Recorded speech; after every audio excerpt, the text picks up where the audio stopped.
En esta oportunidad nos acompaña el médico de la mujer, el doctor Camilo Rueda Beltz. Él es ginecólogo especialista en menopausia, jefe de menopausia y endocrinología ginecológica de la Clínica del Country en Bogotá y además docente de la Universidad de La Sabana.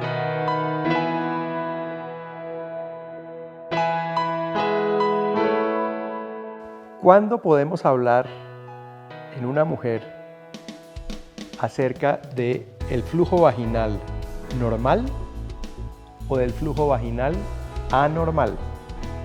El flujo vaginal normal cumple fundamentalmente tres características. La primera, no es un flujo que tenga mal o fuerte olor. La segunda, no es un flujo que se acompañe de inflamación en los genitales, bien sea dolor o bien sea rasquiña o incomodidad en los genitales. Y la tercera, que sea un flujo generalmente sin color o de color muy blanco transparente. Cuando hablamos de flujos vaginales anormales, vamos a ver flujos que son abundante descarga, muchas veces asociado a olores fuertes y también acompañado de síntomas de inflamación, de irritación de los genitales, de quemazón, de rasquiña vaginal. Esas son las tres características que podrían diferenciar lo que es normal de lo anormal.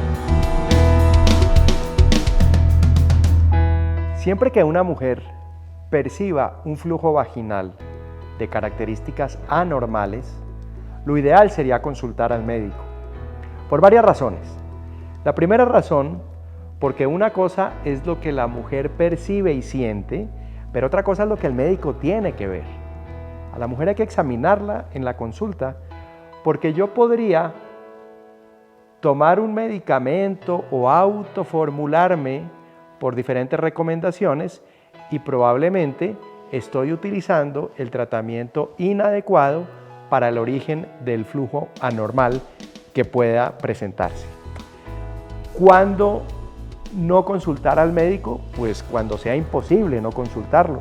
Si una mujer está en un área rural, no tiene acceso al médico y está con mucha molestia, pues podría utilizar tratamientos, bien sea antiinflamatorios o calmantes de los flujos vaginales, mientras puede llegar a consultar, que sería lo ideal. Los remedios caseros, legendarias prácticas de las mamás, de las abuelas, de los campos, donde se solían manejar los flujos vaginales o las inflamaciones vaginales con los remedios naturales, que hoy en día no han perdido del todo validez. La caléndula, los baños de vinagre, los baños de asiento, por nombrar algunas características de estas prácticas. No tienen del todo una reprobación por nosotros los médicos, ni mucho menos.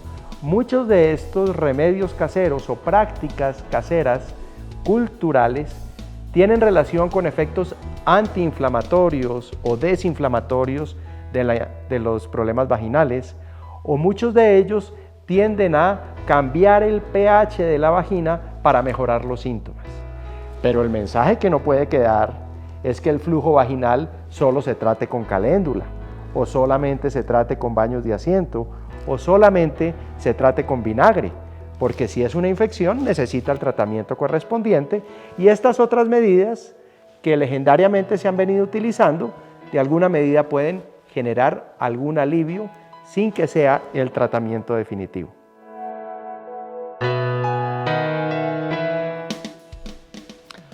¿Cómo prevenir los flujos vaginales? Yo creería que más que prevenir los flujos vaginales hay que tener una serie de recomendaciones para mejorar la salud vaginal, que es igualmente importante. Lo primero, en lo posible, no utilizar protectores diarios. Esa es una práctica que muchas mujeres utilizan porque prefieren utilizar el protector para evitar el flujo, y resulta que el flujo es producido por el protector. Los protectores incrementan la temperatura de la vagina, Los protectores tienen sustancias perfumantes que llamamos bactericidas. ¿Qué quiere decir eso? Matan las bacterias del ecosistema vaginal normal y hace que la vagina pierda defensas y por eso vienen más flujos. Segundo, no aumentar la temperatura corporal.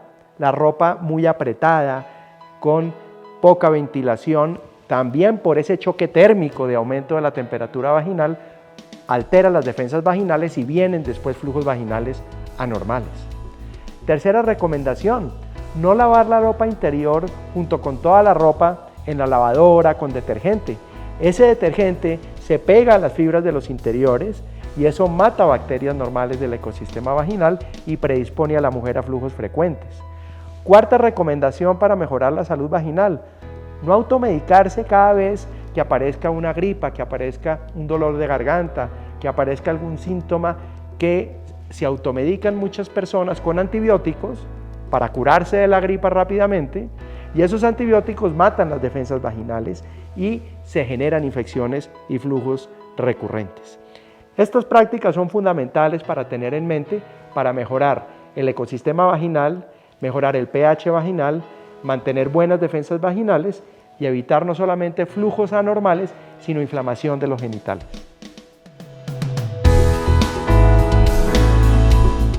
Los flujos vaginales anormales tienen muchas causas. Las podemos dividir en dos grandes grupos. Causas de origen infeccioso y causas de origen no infeccioso. Las causas de origen infeccioso, por lo general, las dividimos en otros dos grandes componentes. O son flujos por bacterias, o son flujos producidos por hongos, o a veces son flujos producidos por gérmenes mixtos, tanto bacterias como hongos. Y los flujos que son de origen no infeccioso se asocian muchas veces a estados de alergia, a cambios irritativos, a pérdida de las defensas de la vagina que hace que aparezcan los flujos, pero en ausencia de bacterias o en ausencia de hongos. Entonces, por eso es muy importante determinar si el flujo es de origen infeccioso para tratarlo con el antimicrobiano o con el antibiótico o con el tratamiento específico para los hongos, o si es de origen no infeccioso para poderlo tratar con tratamientos que claramente no son antibióticos, no son antiparasitarios, no son antimicóticos o antihongos, sino más bien tratamientos encaminados a restablecer ese equilibrio que ha perdido la vagina por la cual aparece ese flujo de origen no infeccioso.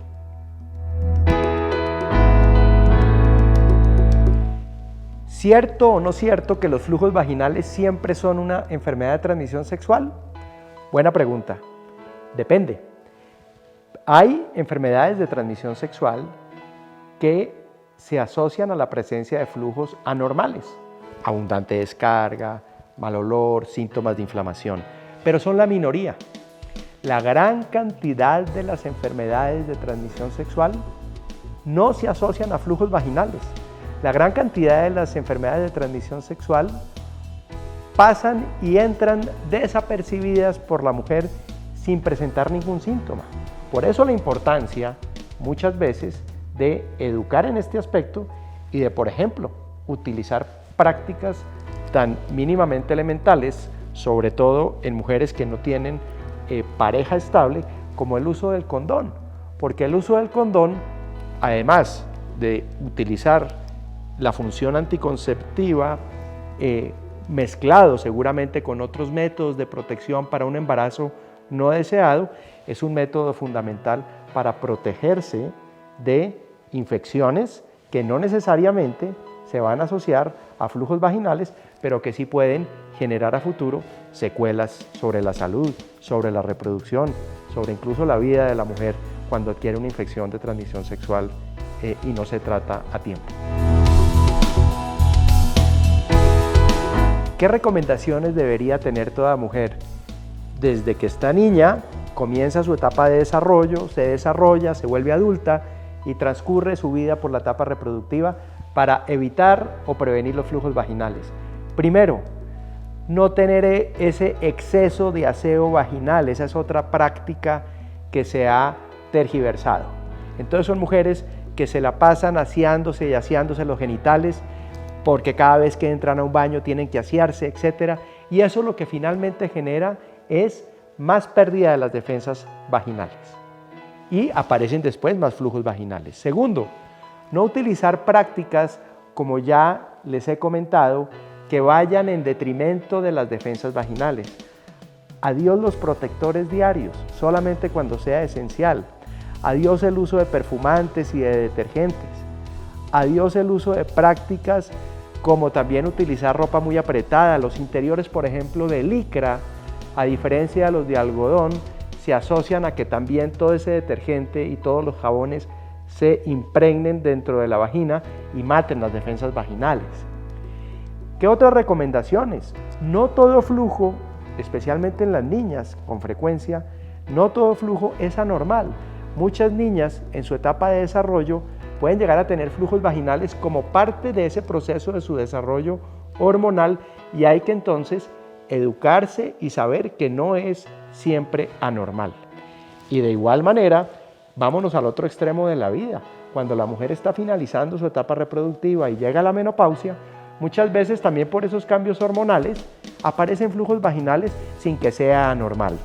Entonces, educación, consulta adecuada con su médico, estar bien asesorada para saber cuándo es normal, cuándo es anormal y cómo poder tener esas prácticas esenciales de higiene sin exagerarse para no alterar esas defensas y ese ecosistema de la salud vaginal. Gracias por estar en Citas Sin Filas. Síguenos en @CitasSinFilas.